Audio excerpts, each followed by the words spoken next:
for, thank you. Welcome all that are in attendance tonight. And then I'm going to call the Economic Development Commission meeting, June 1st, 2021. It's a Zoom meeting at 6 p.m. And I'll establish a quorum, please. Jim Richards. Jim Richards. Bob Maynard. I'm here. Can you hear me? I can hear you fine.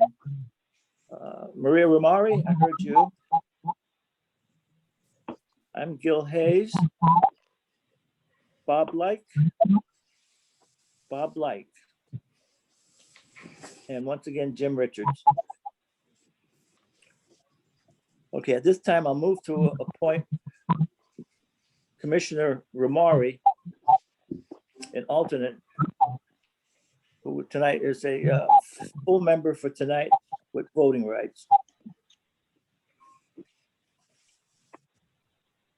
If you all indulge me, I'll lead us all in the Pledge of Allegiance. I pledge of allegiance To to the flag of the United States of America and to the republic for which it for which it stands, stands, one one nation, nation, under under God, God, indivisible, indivisible, with liberty and and justice for all. for all. Thank you. Now, this time we're going to recess the regular meeting and to reconvene at a later time after the workshop. I'd like to introduce, first of all, Courtney Hendrickson, and she has a team that she'll introduce, but she will be leading us in tonight's workshop from Advanced Connecticut. And it's a pleasure to have you with us, Courtney. And anyone else who's on with us in the Zoom meeting, please mute your Zoom. And then if you need to be recognized, just unmute and state your name. Thank you. Courtney, it's all yours. Okay. For the meeting workshop. Thanks, Thank you Gil. for being here. Thank you. It's our pleasure. I'm going to share my screen to get us started.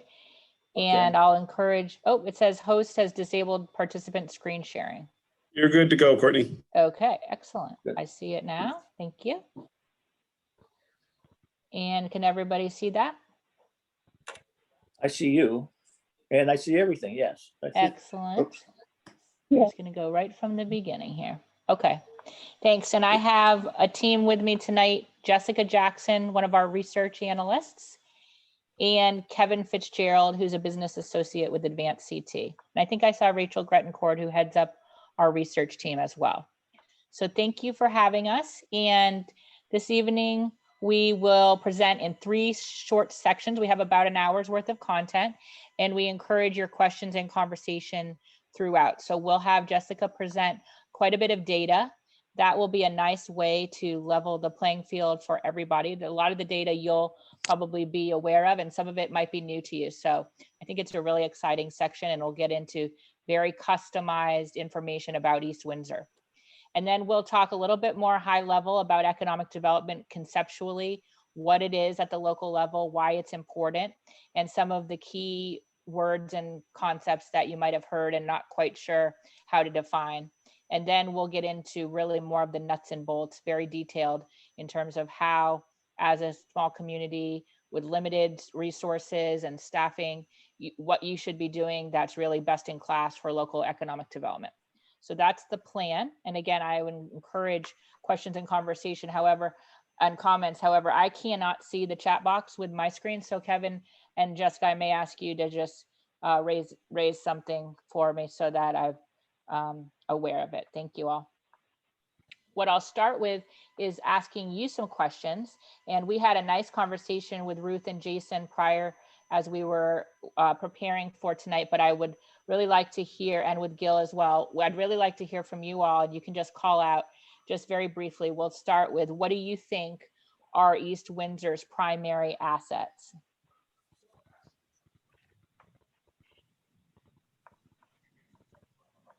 Hi, this is Bob Maynard. I will call out. How's that? Thanks, Bob.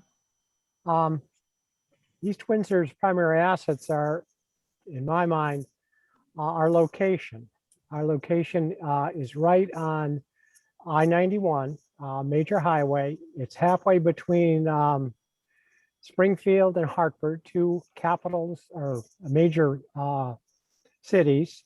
It's also between a route between New York and Boston. So it's a very good commercial corridor. We also have a river, and we have open land, and that's you can develop. So that's I would say it's our strengths. Thanks, Bob. Who else wants to jump in?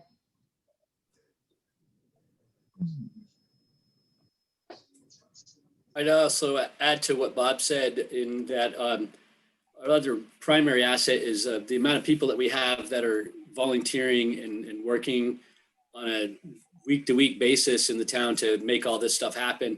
I mean, all our commissions and committees are volunteer, and the people outside of that help out with that and show up to meetings, you know, and do the ad hoc stuff that goes on. I think they're a pretty big asset too. Thanks, Alan. That's great. This is Gil calling out. I'd like to just point out that we have a proactive administration, including the full Board of Selectmen and our planning and zoning department. They're all proactive, and we're all looking for shovel-ready projects, and I think that's the call of the land. Thanks, Gil. Anyone else on this question?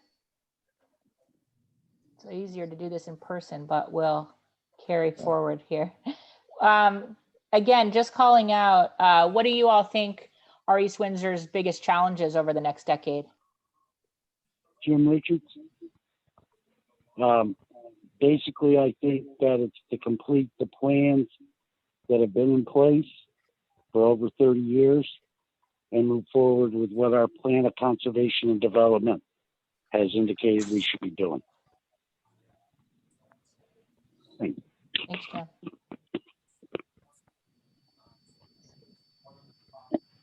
This is Maria. I think a challenge of ours is attracting people to East Windsor versus other towns that are so close to us. I'd like to see more businesses choose us over others. Thanks, Maria. So this is Jason. I'll throw in a changing marketplace, and what I mean specifically by that is the notion of storefronts maybe changing to some form of an online model, office space maybe changing to a work at home model. So I think we need to change a little bit the ways we've thought about development in the past, because I think, and that's not unique to our community, but I think that the pandemic has changed things in a lasting way moving forward.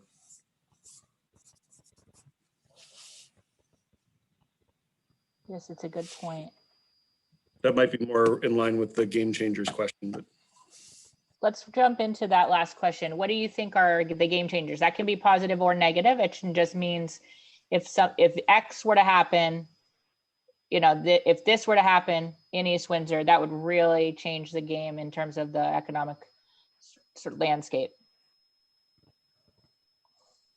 This is Gil. I think if we get a professional EDC person to go out and look for projects and attract other companies to develop here, that is something the EDC has been trying to get for quite a while. The last one we had was for our casino, and that was just a part-time person who did well.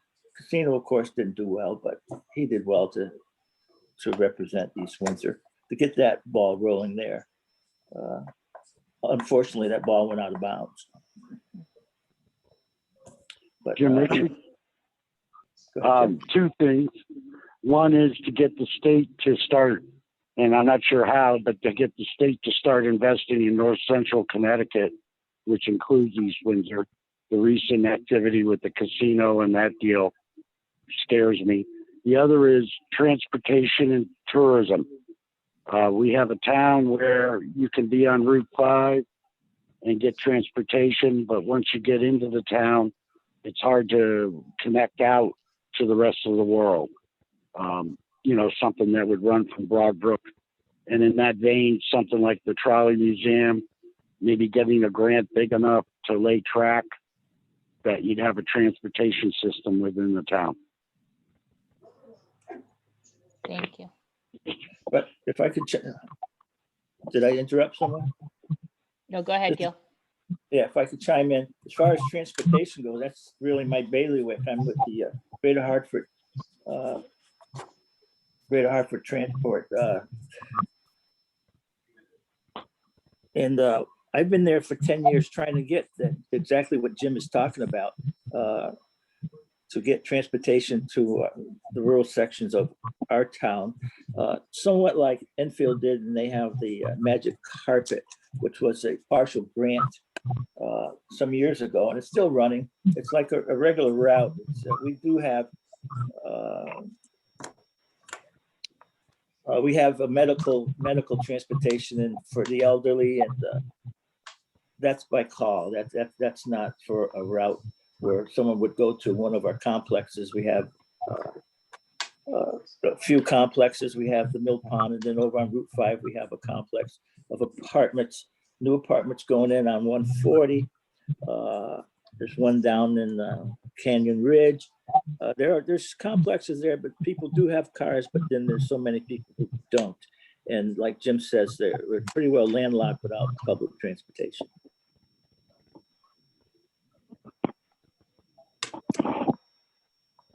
And I mentioned the Greater Hartford Transit District. They have the small buses that they're on call. There's not a route, but they're on call. And to have them come out to section of our town like Broadbrook, they only go this parallel to the Department of Transportation, the DOT buses.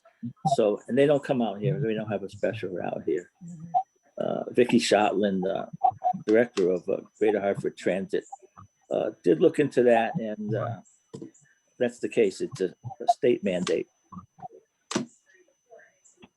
Thanks, Gil. One of the game changers would be to develop the parcel of property owned by the Bass Estate on Mullen Road, to allow us to run gas line and water line down 140. That would make a lot more property developable, but because of the way the utilities are structured, it's not like we can do that without having a demonstrated ability for ratepayers to be able to cover the investment.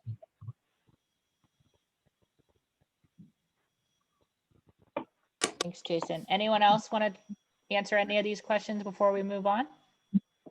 This is Maria. I just want to second, I've been on EDC for a while, and, I really think that we need a professional EDC person and more active marketing. We're working on that. We have the website. I agree with the comments about transportation. I think we have a strong sense of community. We're small, but we're mighty. I think we just need some areas that we could strengthen. Thanks, Maria. Okay, let's jump in. Jessica's going to take us through the next part. So Jessica, I will leave it to you, and then you just let me know when you want me to change the slide. Okay, thank you. Hi, I am Hi. Jessica Jackson. I am a research analyst with AdvanceCT. So as Courtney said, I'm going to be going through some economic data in a regional and state context. A lot of this you can find in our town profiles, which are currently being revamped. So you'll see some fresh ones out in a couple of weeks. So we did, I went ahead and grabbed the most recent data for now for this presentation though. So if you want to go ahead and move on to the next slide, Courtney. Okay, great. So I am just going to be presenting this data, and this data is just going to be sort of setting a framework for the discussion. And you guys may be familiar with a lot of this data, but some of it may surprise you. there's always limitations to data when you drill down to the town level as well. So I'm going to be relying on you all as well to sort of give your input on what you're seeing on the ground as well. Okay, so this is kind of the outline of the data we're going to be going through. We're going to start off with some demographic data here. Because the services you need are going to be determined by your population characteristics and things like that. You can determine what population characteristics you want to build on if you have more of one population characteristic than others. And then we'll go through some employment and commuting data. That's sort of the foundation for most of your economy. So we'll go through some of that.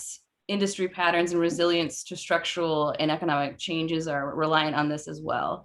Then we'll move into fiscal health. We'll go through some fiscal health indicators, resources for and constraints on your local government's ability to act are going to come from here. So we will make sure and go through some of that data for you and put it in context with some of the town peers that we're going to measure up against. And then lastly, we'll round out with some housing data as well. Most of your grand list is going to come from residential, so it's important to go through some housing data as well. Okay, go ahead to the next one. All right. So we are going to start off with some population data. So what you're seeing here is just total population, sort of in almost the last couple of decades here. So the blue bar is from 2000, the red bar is from 2010, the green bar is for 2019. That's the most recent that we had for this. And you can find East Windsor there on the far right. You'll see here that the population in East Windsor has been growing over the last couple of decades. Your population grew the most from 2000 to 2010 and sort of slowed down a bit after that, but it's still stronger growth than most of your peers that you'll see here. So you can see that, Portland, East Hampton, Cromwell all kind of had a drop off in the last decade in their population. And I should let you know too, these town peers were given to us by some of your town representatives. From what I understand, it's largely based on population and grand list comparability. So that's who these towns are. Okay, let's go into the next one. Okay, so now we're looking at density. So this is just population per square mile that you're looking at. This is becoming, more and more topical, you would say, as the pandemic has sort of unfolded and, density is not really your best friend anymore. You can see here that East Windsor does have a lower population density than Connecticut does as a whole. You see that small bar on the far left there with the United States, obviously very large square mileage that you're looking at there. So it's not super comparable there. Okay, let's go ahead and move on to the next slide. Okay, so this is population by age. So you can see to the far left, that's the youngest age groups. And as you move to the right, they're the older age groups. United States in the top there, Connecticut in the middle, East Windsor there on the bottom.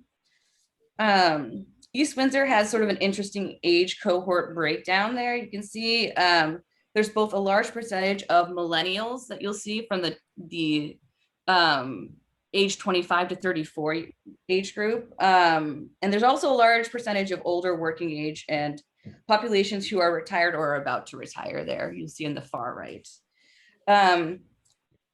This is going to be, sorry, did I hear someone chime in? No, okay. The services you need and the businesses that will do well in your community are going to be, dependent on these age groupings. So the fact that you have a large millennial population, or at least share, at least shown in the data, is sort of interesting because that's, a lot of towns would envy that, I would say. So let's move on then to educational attainment. Okay, so it's a similar type of graph here. To the far left, you see the lowest education age group, and then as you move to the right is the most education. top is United States, Connecticut is in the middle, and East Windsor is there on the bottom. So as you can see, East Windsor has a very small portion that has less than 12th grade education, and it has, a very large percentage of folks with high school and associate's degree. Connecticut is known for its very large percentage of graduate and professional degree. So the fact that, there's a slightly smaller bar there for East Windsor shouldn't concern you. It's still much larger than the United States. So you've got a well-educated population still. Okay, I think let's move on. Okay. So this is population by household income. So to the left part of the graph, you'll see under $50,000 in income. And then as you move to the right, it's larger groupings. Again, United States in the top, Connecticut in the middle, and East Windsor there on the bottom. East Windsor has a relatively high portion of middle income households, you'll see here, compared to both the state and nationally. So you especially have a lot in that 100,000 to 150,000. So sort of like an upper middle income grouping. So this again is going to affect what types of businesses are going to do well, what services do you need, and of the like. Let's go ahead and move forward. Okay, so we're entering sort of the next topic that we had discussed in the outline here. So this is going to be commuting patterns and employment data. So we're starting with commuting patterns here. So this graph is a little squirrely looking, but if you can sort of view it with the legend there, you'll see that the dark green arrow coming into East Windsor is employed in the selection area. So employed in East Windsor, but they don't live in East Windsor. And then the middle sort of circular one is the smaller grouping, and that is employed and lived in East Windsor. And then finally on the far right there in the light green, that is the folks who live in East Windsor but are employed outside of East Windsor. So that's kind of like, you got a lot of inflow and outflow going on every day.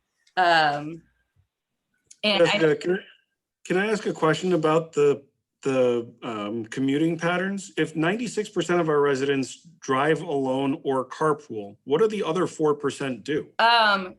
They're either working from home, or they could be, I know Gil already said that you're kind of lacking in the transportation issue. So that's probably what's contributing most to the, high percentage of folks driving. Because statewide and nationally, you'll see are only 86 and 85%. And so there's going to be a lot of public transportation in there. Some people can actually walk, believe it or not. That is an option in the ACS. So there's some of that, but mostly it would be public transportation there that you're missing.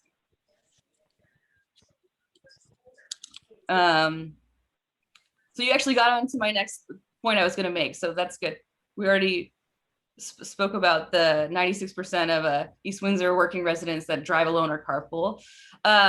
Your mean travel time to work is a slightly less than statewide and nationally, but pretty comparable there.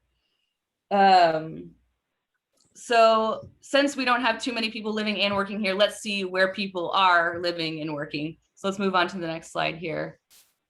Okay, so where do East Windsor residents work? So this is just the top 10. That's why there's such a large all other locations grouping here. So it's no surprise that a large percentage work in Hartford, and many others are just in surrounding towns there. And you'll see, 4% in Springfield, Massachusetts. I know someone mentioned that as being one of your primary assets, being sort of halfway between Hartford and Springfield there. So that's why you'll see them. So then let's look at where workers live. Let's move on to the next slide. Okay.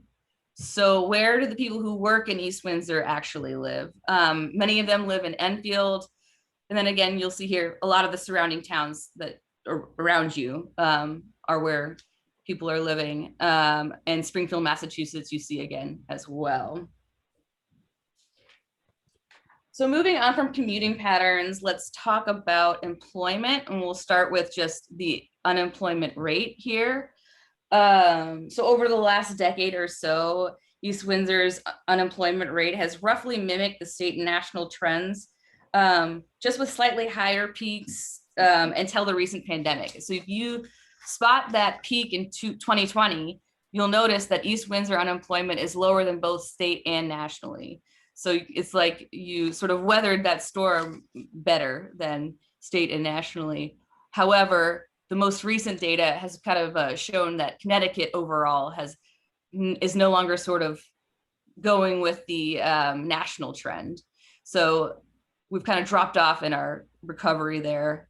East Windsor is at 8.3% unemployment. Connecticut is at 8.2, and the United States is down to 6.2 now at this point. Question for you. Question. Sure.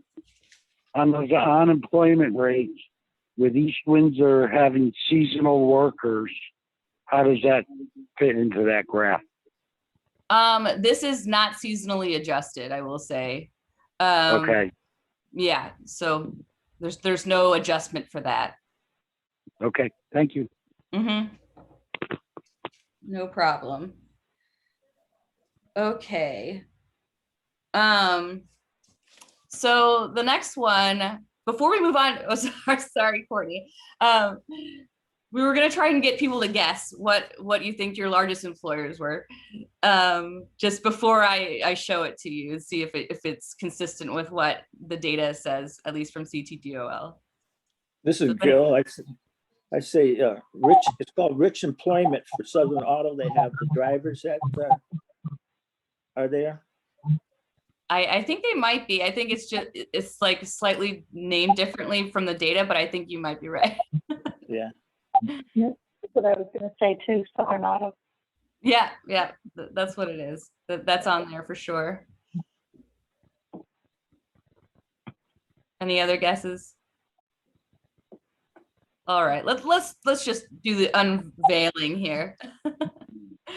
Okay, so here it is. This is what the CTDOL data, you can go find it. I mean, they do outsource this data, they get it from somebody else, but you can personally go find this data as well at CTDOL.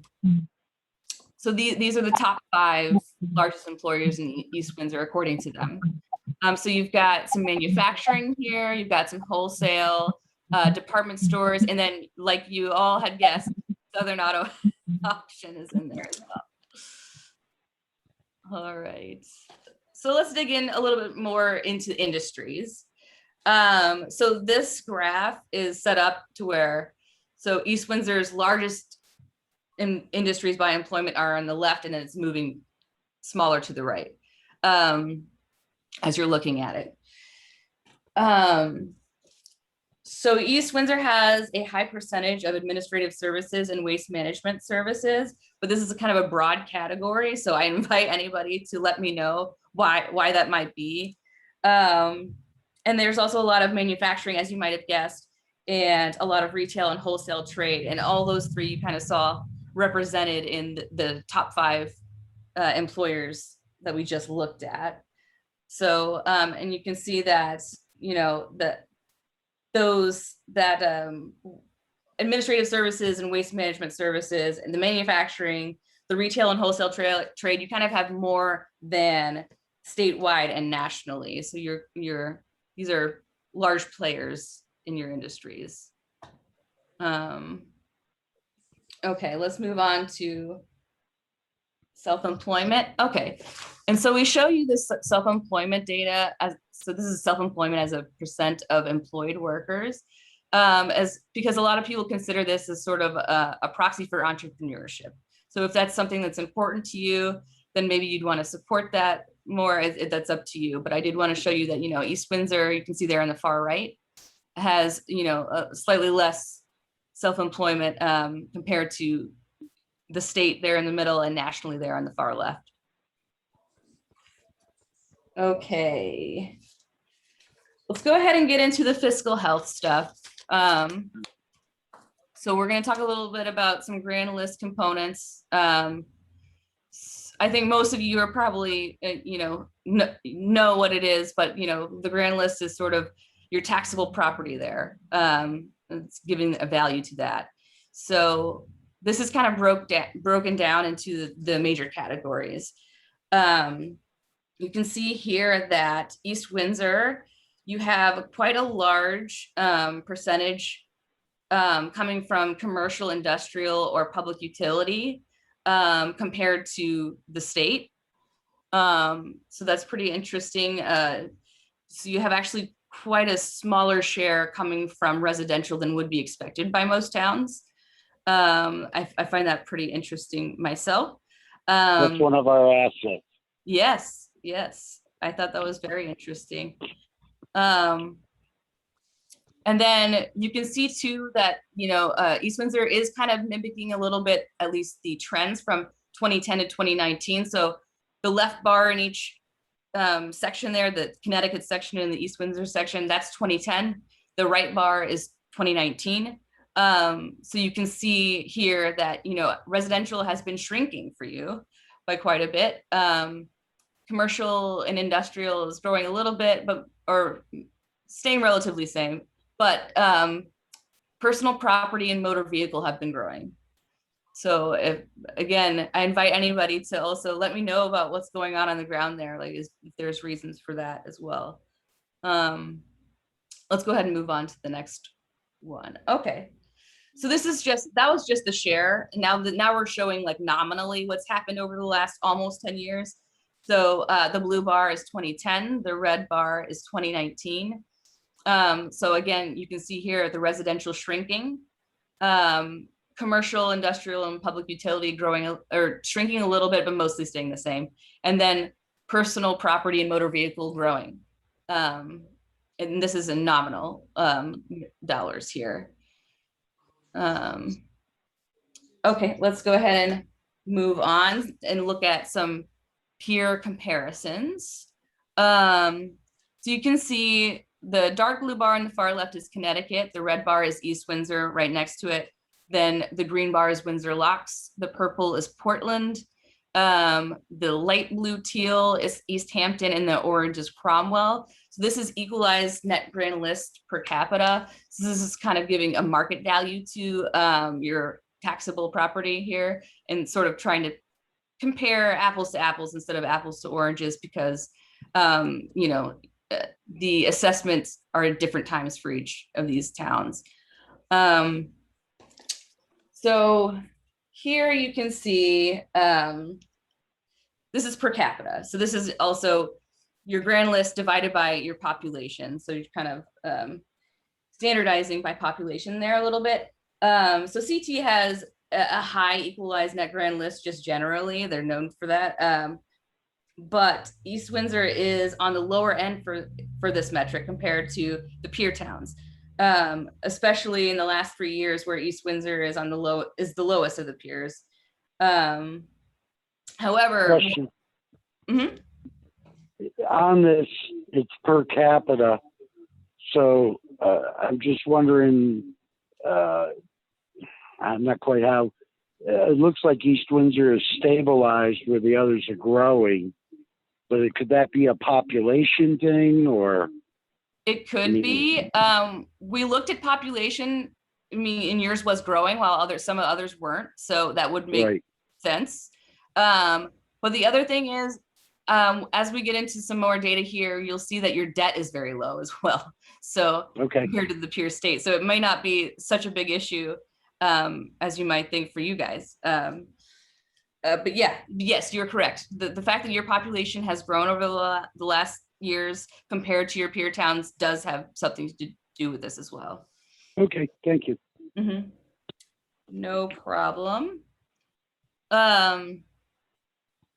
Okay, so let's move on to debt. Actually, let's might as well get into it to the next slide. All right, so this is bonded long-term debt per capita. You can see here you're very low compared to your peers throughout. I mean, there's a slight jump there from 2016 to 2017. And I should remind you guys, East Windsor is in the red here, the short bar. but there was a slight jump from 2016 to 2017. I wondered if anybody knew of, any developments or what happened that you were trying to pay for, or if there's a story behind that. We bonded the middle school roof. Ah, very interesting.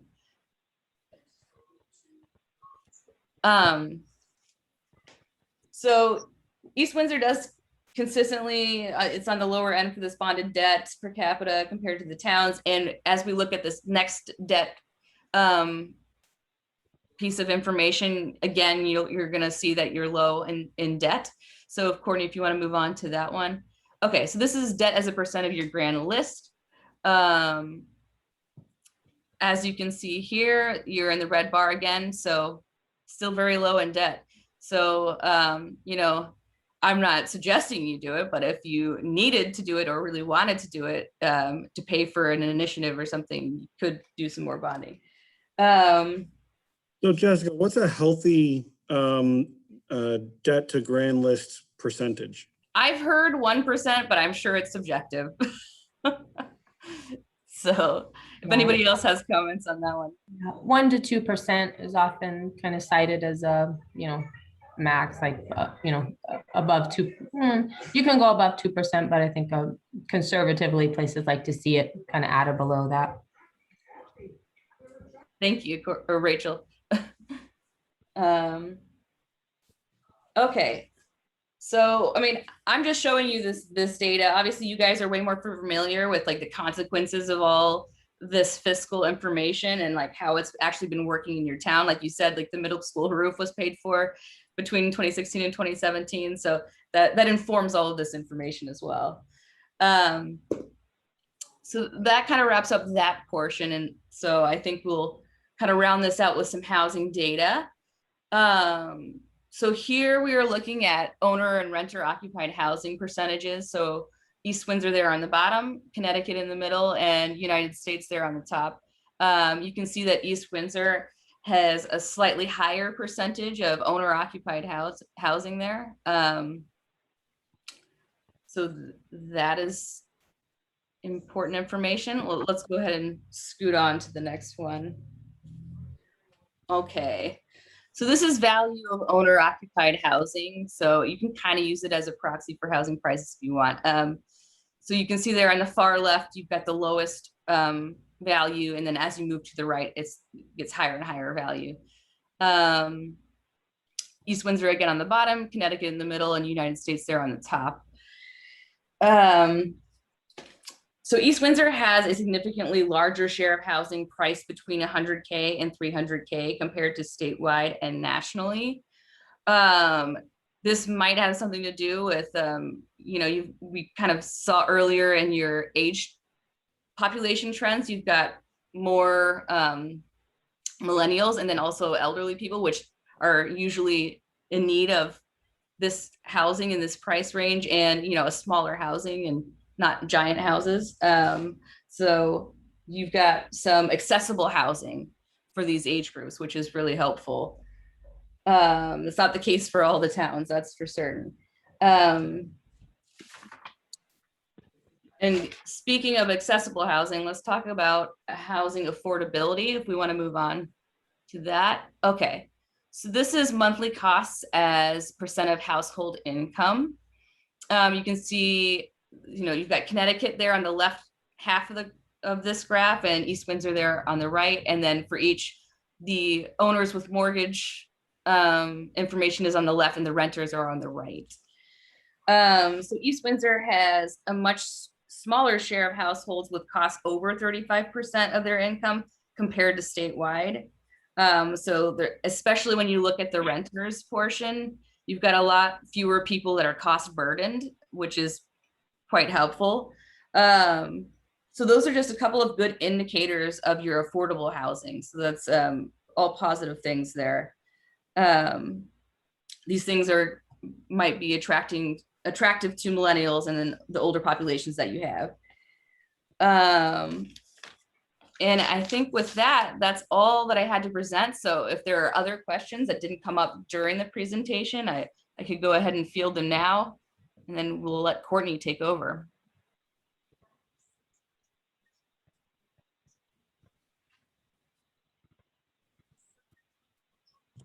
I think that was a wonderful presentation. Thank you for putting it together. Okay, thank you. All right, Courtney. Thanks, Jessica. Great job. And you guys are more than welcome to continue to ask questions and go back to other concepts as we move forward. But we'll jump into the second section here. And we'll start with what is economic development? And we're going to get into a little bit more of a detailed definition a little bit later at the local level. But I do want to just point out some towns are not calling economic development, they're calling it economic vitality. They're more comfortable with that because development sometimes connotes large buildings or large stores or factories. And it's really up to each community how they want to call it. But it's important to know that whatever we call it, it's not happening on its own. It's something that we have to be proactive about. And I know, especially for the EDC team in East Windsor, you all are very aware of that. It does have elements of being fiscally healthy. So the information that Jessica just shared with us is critical to your fiscal health and your overall ability to retain and attract business. And it also is about what makes your community special. So we'll get into this a little bit more too, but from the conversation we were having earlier, the 91 corridor location, the river, the ability to be right between Hartford and Springfield, all of those things are important parts of what makes your community unique.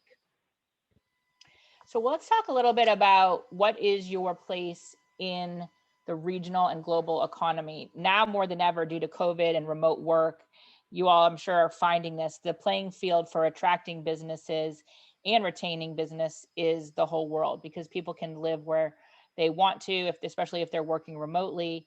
So you're going to use whatever region you're in differently depending on what the businesses are asking about. But we've talked a little bit about this earlier in the conversation when I was asking you the questions. I think Bob Maynard, you said we're between Hartford and Springfield, which is true. So that's one region that you're in. You're also part of the Northern Hartford. Someone mentioned the state not giving enough credence to the North Central region. You're really in the Springfield region and in the Hartford region.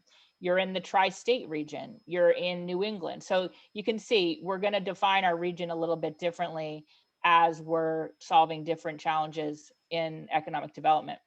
And our small towns generally are not what a large global business is first identifying. They're first identifying a region. And that's why we want to be sure that you all are really thinking about what region you're in. When we get a business, for example, who's interested in Connecticut, they're going to narrow down to a region. And that's when we'll come to you and say, they're looking at North Central Connecticut. They're interested in the different communities here. How do you guys want to make a pitch for having this certain company in your community? And then that's where you can really play up what makes you stand out from your neighboring towns and cities. Any questions there? That goes hand in hand with reputation. So again, a critical component to be thinking about what your reputation as a community is. That generally means, are you business friendly? Do you know what you'd like as a community vision? Is your POCD something that you're following? Do you have a strategy around, again, the kinds of development you'd like in certain areas of town? And it's critical that you're thinking about those customers really are investors and developers and applicants going through your land use regulatory process. And they're going to be actively shaping your reputation if and when you're not doing it yourself. And so I was very pleased to hear in our conversation earlier that you all are doing some marketing and working on your website, because that's important so that you are out front identifying your brand and your reputation so that land use attorneys and developers and applicants who've gone through the process aren't the ones creating your reputation, because that can be dangerous. It can be very positive, and if it is, they will come and repeat investment and do additional projects in your community a lot of times. But unfortunately, if it's not positive and they don't feel like it was a business friendly process, they will tell their colleagues and peers, and that can be damaging. So you want to be thinking about East Windsor as a product and what the reputation of that product is. Jump in if you have any questions or comments as I go. I share this quote, and it's a long one, I know, but we'll just talk about a few pieces of it. not because you need to agree with it, but it's important to know what businesses generally want from their local government. And this is actually coming from the Pioneer Valley. A colleague of ours from many years ago was working in the Pioneer Valley and shared this with us. So it's actually pretty close to where you all are. But they just are saying, as a business, we want to be located where we are wanted, where the government and the community understands it's good if we're making money, that the officials are focused on us and growing the pie. They value us. We are exporting goods and services out of, you can just substitute East Windsor here, out of the community, and the profits are staying in the community. We want local government to create that favorable playing field, to understand our quote customer satisfaction level. And we'll talk a little bit more about that. We want to be in a town where government is strategically focused on providing a business-friendly place. So again, you don't always have to agree with it, but it's important to know that generally businesses, and I can say for sure, having worked with local businesses in Connecticut for the last 20 years, that that is definitely what they are wanting to see. How do different audiences in the community think about economic vitality or economic development? In every community, your residents are going to fall along this spectrum. So again, it's just good to know that people view growth and development and business retention and recruitment differently, so that you're appropriately messaging, especially as you're creating marketing and having community forums and that kind of thing, that you're hearing what they have to say. I'm sure the selectmen can say they've definitely heard all kinds of opinions, as I'm sure you all have, but just that you're messaging it appropriately to these audiences that are going to be thinking a little bit differently, but so that the messages that you all give proactively are resonating as much as possible. And NIMBY, for those of you who don't know, means not in my backyard, which essentially just means I don't want anything developed ever in or near my home and neighborhood. So it goes all the way from that to, I think all development and growth is great over on the far left side. And usually folks fall somewhere in the middle. If it works great for the community, then I'm for it, or I'm skeptical, but I'd be willing to hear out the applicant, et cetera. The differences between economic development, community development, and real estate development. This is really just a definitional thing. So again, we're going to define economic development at the local level a little bit later, but essentially it's business retention, expansion, recruitment, and creation while maintaining the character of your community. Community development is more focused on grassroots organizing around issues like housing, transportation and social justice, neighborhood improvements, that kind of thing. And real estate development is really about a transaction on a specific parcel, a land or building. And we're going to get into that right now, because the field of economic development is really shifting from what was almost exclusively transactional at one time to, over the past few decades, more transformational. And we think this is a positive for the community. So you see on the left-hand side, the kinds of components of a transactional process is the developer comes in, they want to make the numbers work. That's their bottom line, is just the return on investment. They're not really interested in the community's input because they just are that's a waste of their time. They're focused on getting incentives. They're focused on getting their permits, et cetera. That's not all necessarily negative, but the transformational approach really brings in the attitudes and opinions of the community. So it's really about going through the economic development commissions and the other commissions. It's really about having those public meetings and understanding, are there really community benefits to this specific development proposal? Are you going to be creating an actual place that the community will benefit from? And is it consistent with our vision, with our POCD, with our strategy, with what we want our community to be? And placemaking goes along with that. And I won't get into too much detail on that tonight. But again, that's something that we have a lot more information on. In fact, I lead a workshop through CCM on placemaking exclusively. So we can get into more detail if you're interested. But the bottom line is, these are really the principles of great placemaking.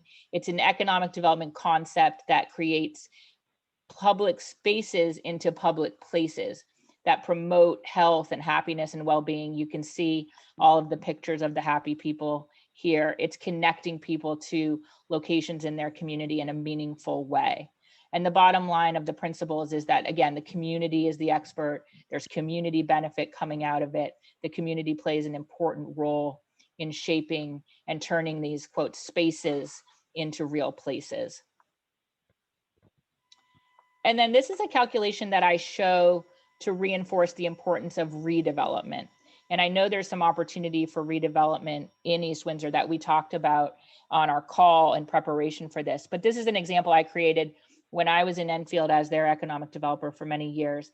And just to show the difference in the tax revenue, there is an appropriate place in most communities for Costco and the big players. And there's no judgment value being placed on whether you have big box. It's simply to show that if you compare the property taxes per acre when you're talking about a downtown redevelopment with multi-stories, you can see the vast difference, so that the Costco taking up almost 20 acres and the downtown Cornerstone that takes up 1/5 of an acre, you're getting that much more property taxes per acre when you do the math, 19,000 versus almost 400,000. On this particular item, the problem though is Costco, for instance, had to create parking lots which do not value at the same value as a building and what's inside. So you have to remember that of the 19 acres, I mean, how much of it is parking lot and how much is building? Yeah. Just a comment. Yeah, that's a good comment. Thank you. And that goes to, again, parking regulations. And I understand that each community and even Costco would demand a certain ratio there, and then each community would have their zoning regulations accordingly. So it's really just to show, if you do have opportunities in your downtown areas or redevelopment areas, that you're really looking at taking advantage of not only taxes per acre, but also the residents and essentially the jobs. Okay, so now we are going to get into the nuts and bolts, really on the ground, and we're going to get into that definition that I keep telling you about a little bit deeper. So this is really what I use as my definition for local economic development. And I put it in this order on purpose. In terms of retention, that's about keeping our businesses here in East Windsor, keeping them strong, making sure that, you know, especially as EDC team members and economic developer members, that you are making sure that you know who the businesses are, that the businesses know that you know who they are, that they know that you care about them, that you've reached out to them, that you have a relationship and a rapport with them. And that's the kind of thing you can be doing with a formal visitation program. I know Jason had said that he's doing quite a bit of those business visitations along with Gil and his EDC team. And that's really important. And I applaud you all for doing that, because that's the most important cornerstone of economic development in a small community. You want to be sure that the commercial tax base that you already have stays strong by having the businesses stay here and thrive here. And if you're visiting them, you're learning about the things that they're challenged by and the things that they're happy about. So you can be doing more of the things that they're happy about and less of the things, or helping them solve some of the challenges, hopefully.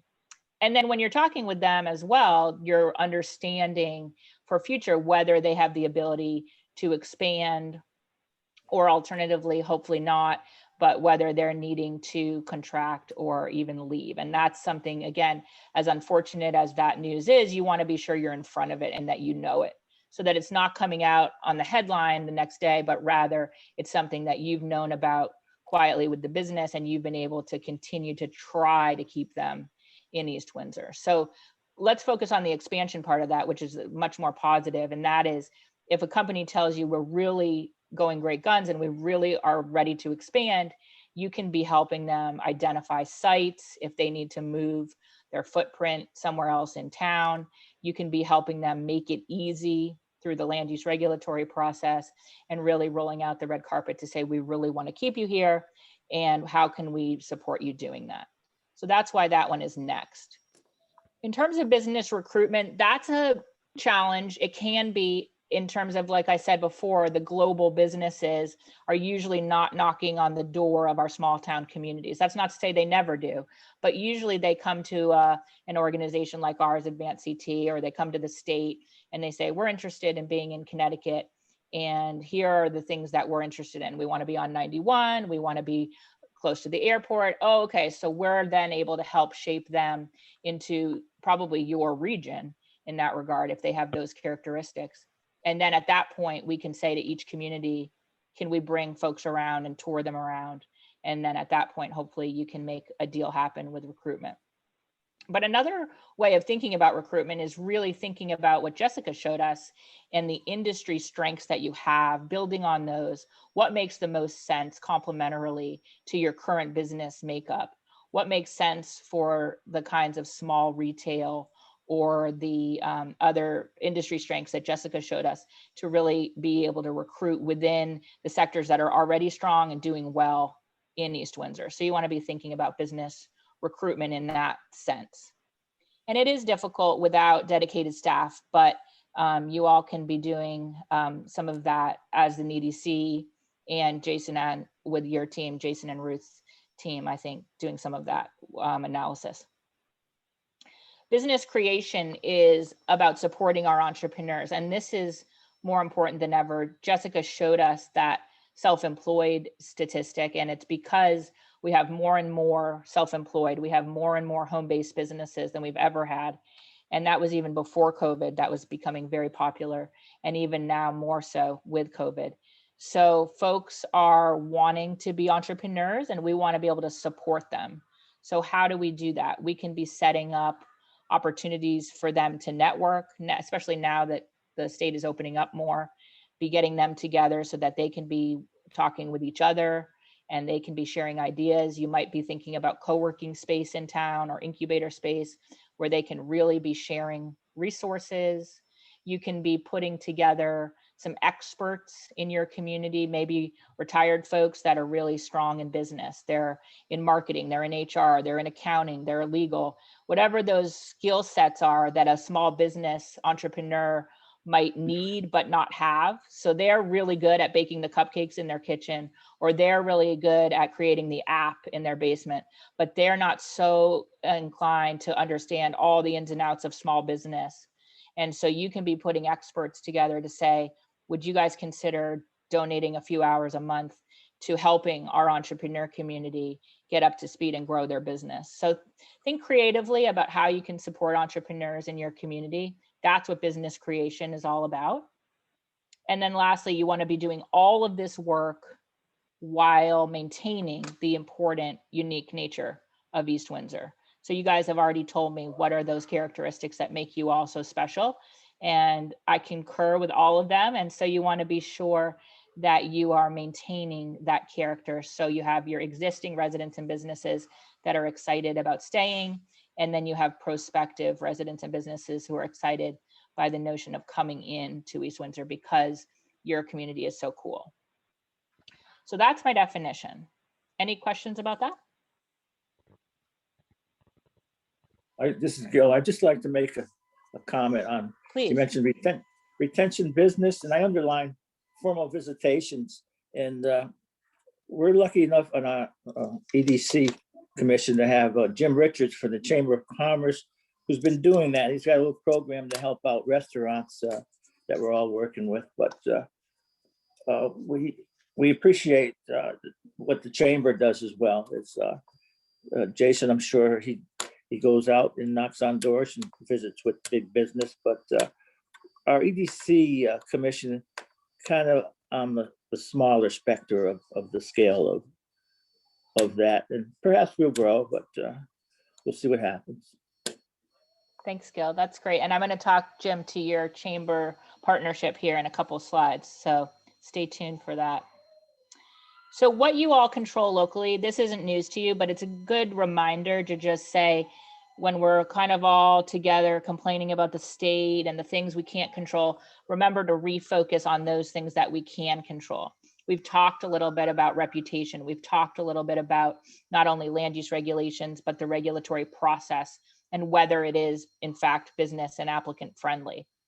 The property taxes, of course, go to, can folks afford to live and work here? And it seemed like from what Jessica showed us that they very much can. And that's a real asset in this day and age. That really stands out from the crowd of towns and cities. We have 169 in Connecticut. And the fact that you all are affordable to live and work here, that's really important. And it's something you should definitely be proactively marketing. Placemaking, we talked about creating great places, and we can talk more about that if that's interesting to you all. And then relationships with your local businesses. We've touched on that as well. Knowing your business community, caring about your business community in a genuine way, and making sure that they know that. So who is on the team? The folks that are on the call tonight are definitely on the team, and you'll probably see yourself on this list. We have elected officials here. We have the municipal staff here with us. We have boards and commission members here, and certainly the business community. And I know you all are interacting with them in a meaningful way. The schools and universities are an important partner, especially around workforce. And I'd be interested to know more about what you all are partnering with and what the schools are thinking, if we have any representation from the school community around workforce, because I know that's a challenge for many of our businesses in the state. That's what we hear on a daily basis. And then Jim and the Chamber Group is such a critical partner. I know chambers are known for putting on fantastic networking events among other support. And I'm sure that the restaurant program, Jim, and if you want to share with us at all any more details about the restaurant program, that's an awesome way to partner with our chambers. Well, just real quick, the chamber's attitude has always been kind of what you're talking about tonight, that for the businesses to be successful, the community has to be successful, and the members of the chamber are behind all the things we're talking about and have the same vision of the town that a lot of the citizens do. So we're excited that we're getting other people more involved with like this meeting tonight. That's great. Thanks, Jim. I'll skip down to the commercial real estate industry. That's one that we haven't talked quite as much about, but a very critical partner. So as you're fielding requests from prospective businesses, especially, you're going to want to know your available property, and you're going to want to know who the brokers are, who the developers and the site selectors are, and be really ahead of the game. With the website tool that Jason, you talked about on our call, it sounds like you're already thinking in that way, and I applaud you all for that.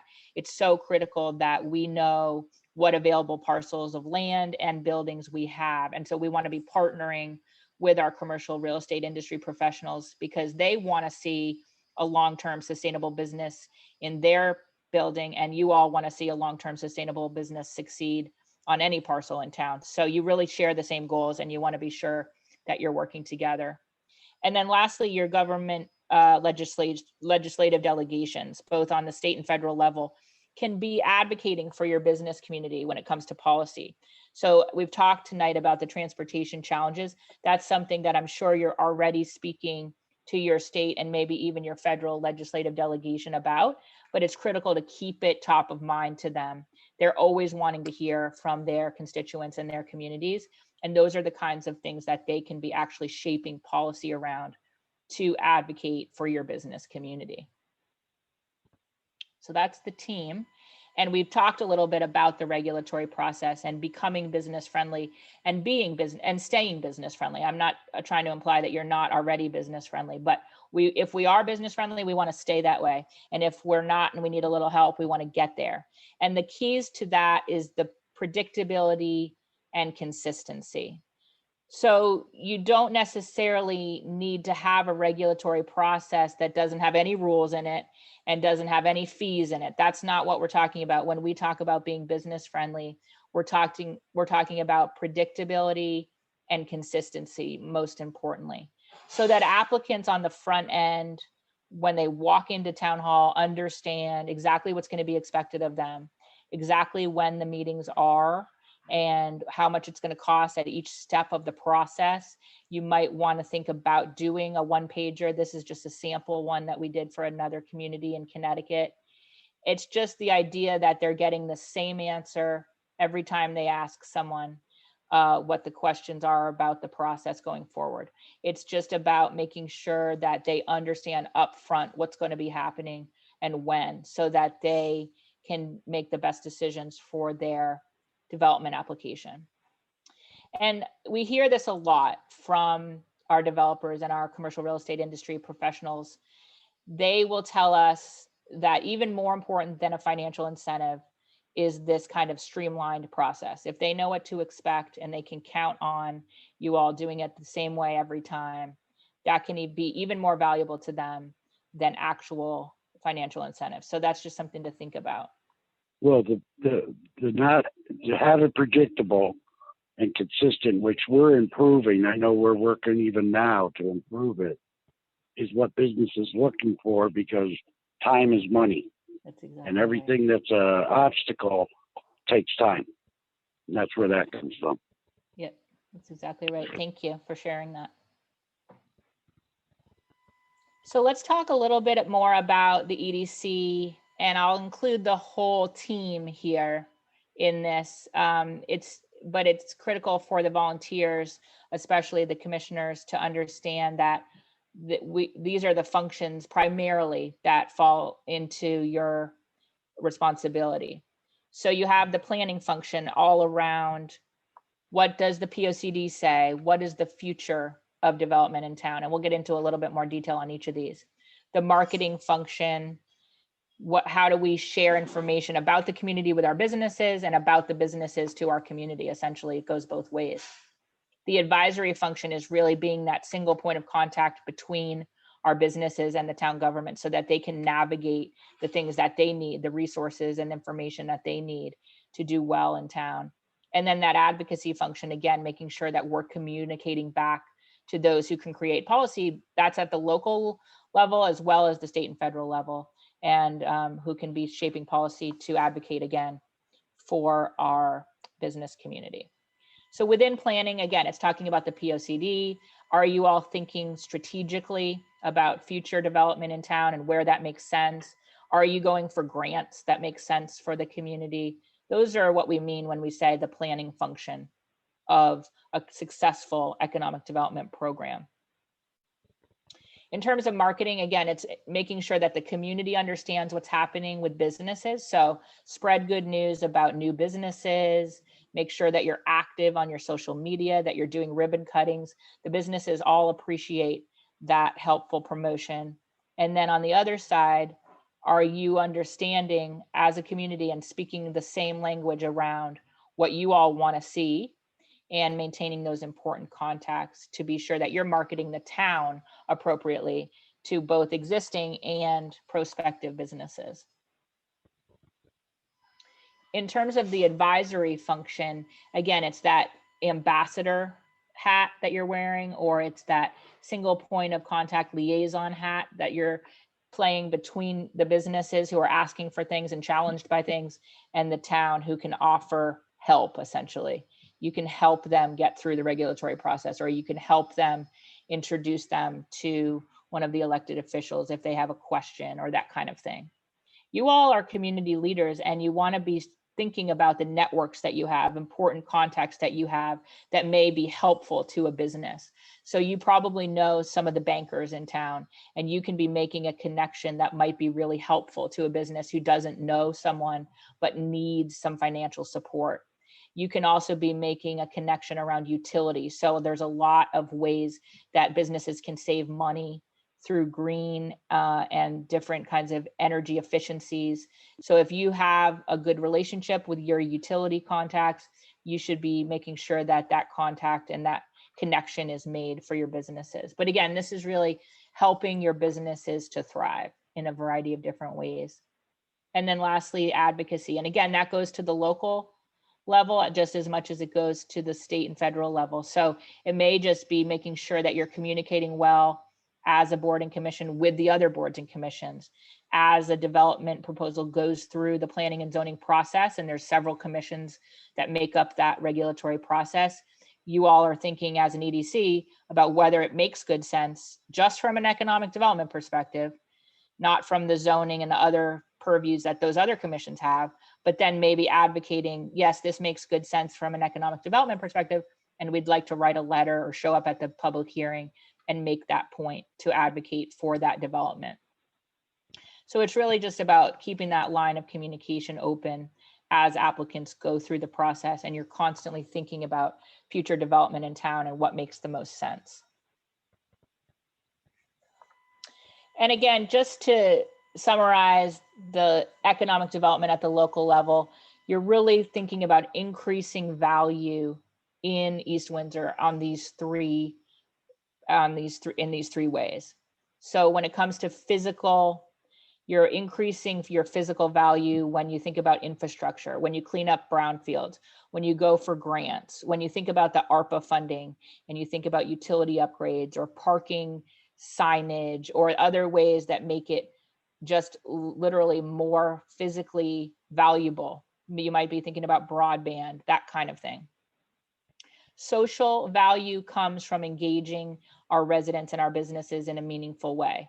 That might mean community meetings, focus groups on specific issues, surveys, formal or informal, but we want to be sure that we're engaging our residents, and that means all of the demographics. Jessica showed us that you have a very strong millennial population, so they might not want to come to an evening meeting because they have young children. So think about ways that they can be coming on a Saturday to a meeting, and others might want to come on a weeknight, or that you might want to have an electronic survey in addition to a paper survey. Those are the kinds of things we mean when we say increase value socially. And then last, economically, you want to be always thinking about how we can encourage private investment. And again, that doesn't have to look like scary big development. If that's not what the community wants, it can be the appropriate types of development and the appropriate types of growth in certain areas of town that make the most sense, that you all have agreed on strategically. So that's our presentation. And I'll just finish by saying, I hope this was helpful. We're happy to stay in touch, and happy to have anyone answer these questions if you'd like to, or we can go right into, this is our contact information, my contact information specifically, and I'd be happy to have you all reach out to us, and certainly happy to take questions and feedback. So maybe I'll stop sharing so that we can just see each other and really engage. Happy to take questions and feedback if that's helpful now or any other time, but we're always here to support your efforts, and certainly want to just applaud you for all of your proactive efforts that you already have underway. Courtney, I'd like to just ask, can we get a copy of this presentation, the Yes. slides? Yep, absolutely. So- I will send that to you guys. I'll probably send it to Jason and Ruth and Gil tomorrow. That'd be So you great. all can have that, and you can share it among the community members that were not able to make it as well. Courtney, this is Gil. I just want to thank you. There are some points that right away I see we can use as far as the one pager. I thought that was pretty cool. Do it on our website to make it, to simplify it so people can glance, read it, and get a perspective on just what's going to happen when they walk into our town hall. I think that's great, that one pager. I don't know if we're doing that. We have some one-pagers that Mike D'Amato had put together on the planning and zoning front that help folks get an idea of what's allowed in different zones. And we also have process flow charts. I'm not sure those are posted, but we do have the resource. Put some of that out there. Yeah, that's great. This is Maria. I just wanted to thank you. I thought this was invaluable. There were a lot of things I already kind of thought, but this really puts it all together. I really appreciate it. It's our pleasure.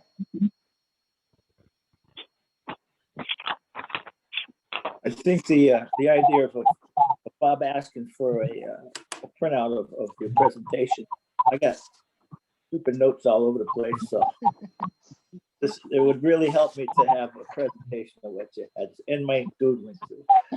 Y'all put it all together. Yeah, we'll send that to you guys tomorrow. Thank you.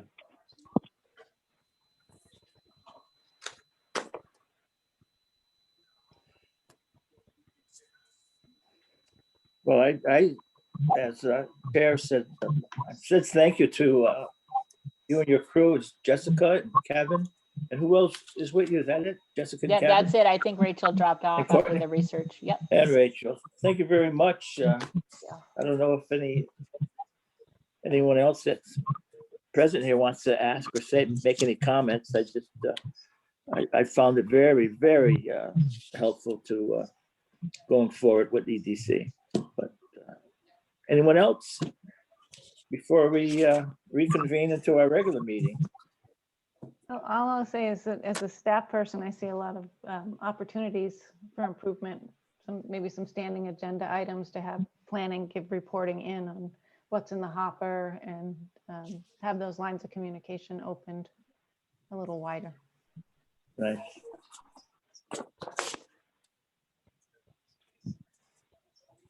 All right. Thanks, guys. Thank you. Hey, Stay thank in you. touch. Thank you so much. We will. Take care. Great job. Thank you. If anyone needs a break or we can reconvene, are we all set to get back to the EDC meeting? Make a motion to reconvene back into our EDC meeting. Thank you. I'm gonna screenshot my agenda, so let me get to it. It's all right, Joe. They're dropping like flies off the screen.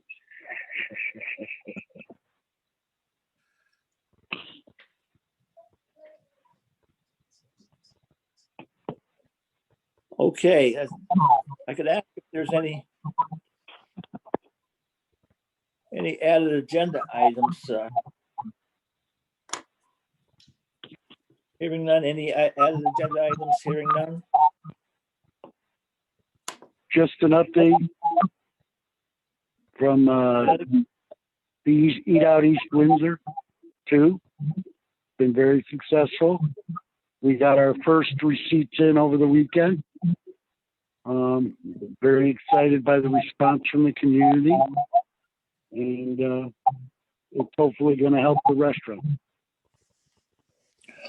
Okay, Jim, I have you down there for a general discussion on that. Oh, At this well, point, that's it. That was great. Done. Any public I'm not looking. participation? Is there any public participation?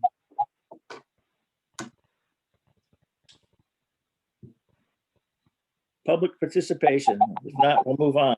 Approval of minutes from May 4th, 2021. Have we read them all? Make a motion to approve. We have a second. I'll second that. Thank you, Maria. Any discussion on the minutes of May 4th, 2021? Hearing none, we ask for a vote on the approval. I'm an aye. All in favor? Aye. Aye. Aye. Thank you. We're down to, Jim, we're down to general discussion and updates.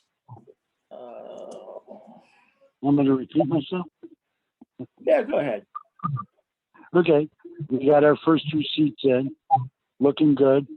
I've got 3 restaurants that have donated cards so far. I'm collecting them this week. Advertising, Bill and I discussed it, and we didn't feel it was worthwhile to spend the money on the JI or the Current. So looking to get some free press. Still well received in the community. We started posting on the restaurant social site under their comments section a flyer reminding people to save their receipt. Now to the sad news I have, we do have some businesses that have closed recently. Some either because of the pandemic or because of whatever business practices they had. So I am concerned, but I am meeting with Mrs. Bass this week, and apparently there's another 2 occupants going into Bass Plaza there, which is a positive though. So I'm hoping that in the end, 6 to 12 months from now, we at least stabilize and equal out. That's what I have to. Okay. Thank you, Jim. I'm gonna ask Jason on, is it the ARCO? Is that, you had mentioned something at our last meeting about that. What's that development? Is that, am I correct by saying ARCO? The federal aid to businesses. ARPA, it's the American Rescue Plan Act. And what the selectmen have approved is the construct of a small business and nonprofit grant program. That has been, we've talked about that at a couple of meetings, the guidelines and the application. That's ready to go. The target date was to have it ready today. But the concern is we don't have the money yet. And while the federal law requires that it be transmitted to the state within a certain amount of time, I think 60 days from passage of the act, and the state then has 30 days to transmit it to municipalities. We haven't crossed that 90-day threshold yet. And there's enough people that I've talked with, including the town attorney and the consultant, who don't trust the state not to intercept some of that money. So before we publish it, we're going to make sure we actually have the cash in hand or some sort of a promissory note. But based on the math associated with the calendar pages, we should have that money in hand on or about June 15th. So we're about 2 weeks away from having that available, we think. We certainly don't want to commit to something and have it out there in the world that we're going to fund this program when the money doesn't appear. So we want to make sure that we have the money in hand. Wise decision. Thank you, Jason. And on that point, Courtney touched on it a little bit. We are so far ahead of other communities in terms of what they're going to spend it on. It's almost alarming how far ahead of them we are. South Windsor is not even going to consider even thinking about what they're doing with the money until they actually have the money in hand. We're ready to go and start posting information all over the place as soon as the check clears. I wanted to compliment the Board of Selectmen. I've been watching your videos, and the grant writer that you've got, or the grant gentleman, has been awesome. And I do believe you're right, Jason. The town of East Windsor is ahead of a lot of other communities. So I want to compliment the Board of Selectmen. Thanks, Jim. So by way of backstory, that gentleman and I used to work together at the Department of Agriculture and generated a very similar relief program for the agricultural community about 8 years ago. We were given 2 days to figure out how to spend $5 million on the back of an envelope. And we kind of created this program that was very successful. And so what we're going to try and do is effectively emulate that with some modifications so that it's aimed at the business community and the nonprofit community in town. And I think that past experience is one of the reasons why we're so far ahead of the curve in terms of other communities. Okay, thank you, Jason. Is there any other comments tonight before we adjourn it? Thank you, Ruth Ann and Jason, for bringing that presentation that we had today, the workshop today. It was very enlightening and helpful. Hearing any more comments, I ask for a motion to adjourn. I make a motion to adjourn. I'll second that. Thank you. Have a good day. All in favor, aye. Thank you all, and good night. Thank you.